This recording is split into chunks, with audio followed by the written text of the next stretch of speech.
Hello friends, स्वागत है आप सभी का आपके चैनल काबिल बना दो सीबी का लेम लर्निंग एंड शेयरिंग। फ्रेंड्स, आज हम लोग बात करने वाले हैं क्लास 10 का सामाजिक विज्ञान चौथा बुक जो है राजनीति विज्ञान, उसके बारे में हम लोग अध्ययन करने वाले हैं। फर्स्ट चैप्टर सत्ता की साझेदारी एनसीईआरटी बुक से हम लोग अध्ययन करेंगे दोस्तों, एनसीईआरटी बुक से।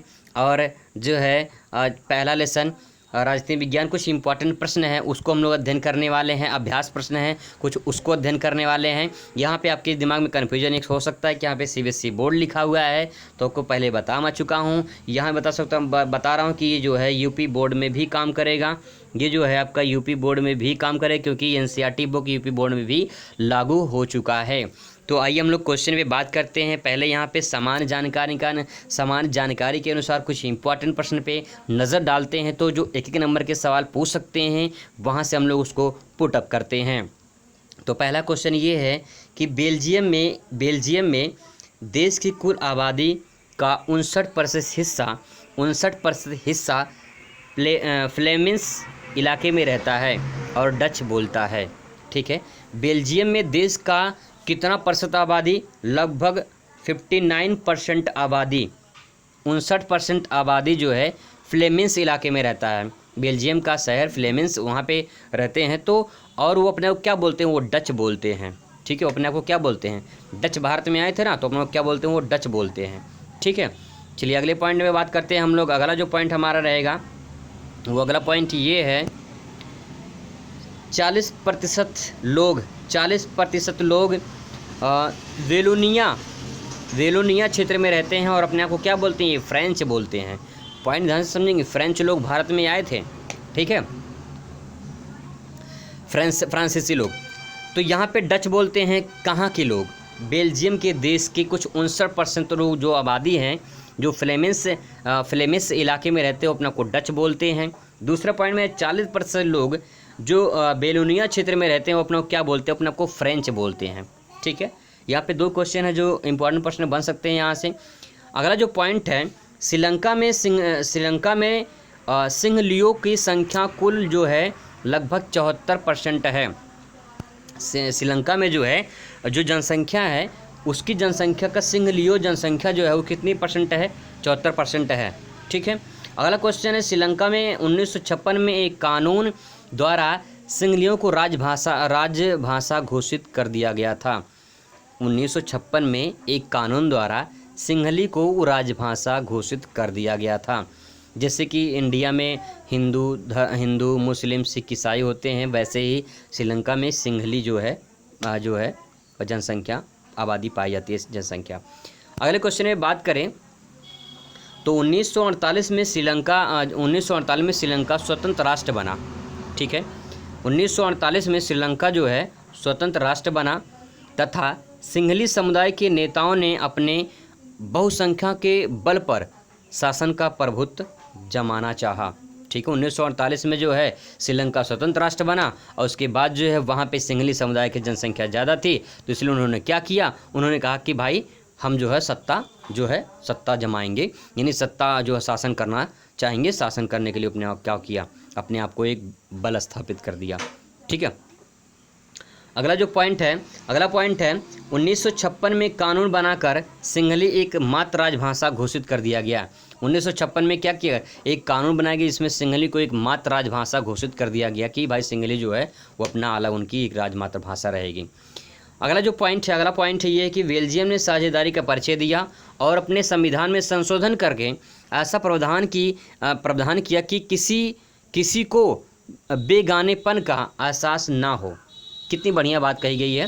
बेल्जियम ने इस साझेदारी का परिचय दिया और अपने संविधान में संशोधन करके यह प्रावधान कर दिया गया कि अब जो है कोई बेगानेपन का एहसास नहीं होगा, कोई जो है अकेला अपने आप को महसूस नहीं करेगा। ठीक है, अगला पॉइंट है, बेल्जियम मॉडल के आदर्श मानते ही यूरोपीय देश ने यूरोपीय संघ का मुख्यालय ब्रुसेल्स को बनाया था। ठीक है, तो बेल्जियम मॉडल का आदर्श मानते हुए यूरोपीय देश ने यूरोपीय संघ का मुख्यालय कहाँ बनाया? ब्रुसेल्स में जो है मुख्यालय बनाया था। अगला जो पॉइंट है हमारा, शासन के विभिन्न अंग यानी विधायिका, कार्यपालिका और न्यायपालिका के बीच सत्ता का बंटवारा क्षैतिज वितरण कहलाता है। अगर पॉइंट में पूछता है कि क्षैतिज वितरण क्या कहलाता है, तो आप बस इतना कहेंगे कि जो हमारे शासन के जो अंग हैं 3, यानी विधायिका, कार्यपालिका और न्यायपालिका की सत्ता के बीच जो बंटवारा होता है उसे हम क्या कहेंगे, क्षैतिज वितरण कहेंगे। ठीक है, अगला पॉइंट हमारा ये है कि उच्चतर और निम्नतर स्तर के सरकारों के बीच सत्ता का बंटवारा ऊर्ध्वाधर वितरण कहलाता है। पॉइंट यहाँ पे 2 पॉइंट हैं। क्षैतिज वितरण मतलब कि हॉरिजॉन्टल इस टाइप से, और उच्चतर और निम्न स्तर के सरकारों के बीच सत्ता का बंटवारा यानी ऊर्ध्वाधर यानी वर्टिकल इस टाइप से बंटवारा क्या कहलाता है, ऊर्ध्वाधर वितरण कहलाता है। ठीक है, इससे खड़ी खड़ी पाई रहती है ना, उसको क्या कहेंगे, उसको ऊर्ध्वाधर वितरण कहेंगे। ठीक है, तो यहाँ से कुछ इंपॉर्टेंट प्रश्न बन सकते हैं, आप इसको एक इजी नोट्स तैयार कर सकते हैं, इजी नोट्स बना सकते हैं। तो यहाँ से इंपॉर्टेंट क्वेश्चन यहाँ आपके सामने आएंगे। अगला क्वेश्चन हमारा है बहुकल्पीय क्वेश्चन रहेगा। बहुकल्पीय क्वेश्चन में काफ़ी इंपॉर्टेंट प्रश्न पूछा गया है कि श्रीलंका में आबादी का सबसे बड़ा हिस्सा किस समुदाय का है, तो सिंघली का था। अभी हम लोगों ने वहाँ पे पढ़ा था, सिंघली समुदाय की आबादी ज़्यादा होने से उन्होंने क्या किया, उन्होंने कहा कि भाई सत्ता का शासन हम करना चाहेंगे। ठीक है, क्योंकि आबादी ज़्यादा थी। आगे बढ़ते हैं, अगले क्वेश्चन में बात करते हैं तो बेल्जियम की सीमाएं किन किन देश को लगती है, ये काफ़ी इंपॉर्टेंट प्रश्न है। बेल्जियम की सीमा किन किन देशों से लगती है, फ्रांस, नीदरलैंड, जर्मनी और लक्समबर्ग। जो है ये 4 देश हैं, 4 कंट्री जिसके बेल्जियम की सीमाएं जो है वो लगती हैं, फ्रांस, नीदरलैंड, जर्मनी और लक्समबर्ग।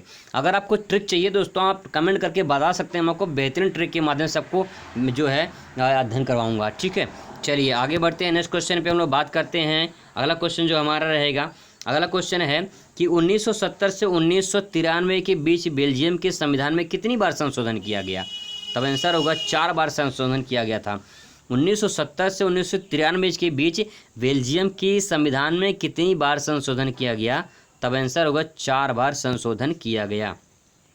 अगला क्वेश्चन है बेल्जियम की जनसंख्या कितनी है। बेल्जियम की जनसंख्या ज़्यादा नहीं, लगभग 1 करोड़ जनसंख्या है।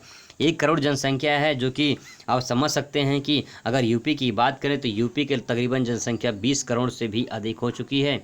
20 करोड़ से क्या हो चुकी है, अधिक हो चुकी है। तो 20 करोड़ से भैया 1 करोड़ जो है, यानी 1 ही करोड़ जो है बेल्जियम की जनसंख्या है। चलिए आगे बढ़ते हैं नेक्स्ट क्वेश्चन पे। अगर आगे बढ़ते हैं तो नेक्स्ट क्वेश्चन है बेल्जियम किस जातीय समूह की सबसे अधिक आबादी है।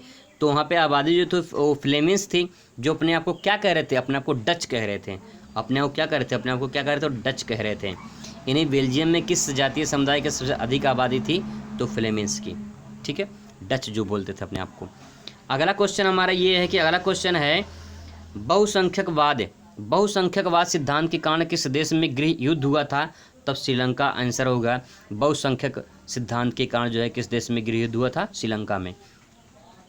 अगला क्वेश्चन है सत्ता के क्षैतिज वितरण। अब बताइए, यहाँ पे क्वेश्चन है कि क्षैतिज वितरण क्या कहलाता है। क्षैतिज वितरण में, ठीक है, अभी हम लोगों ने पढ़ा था कि क्षैतिज वितरण क्या कहलाता है।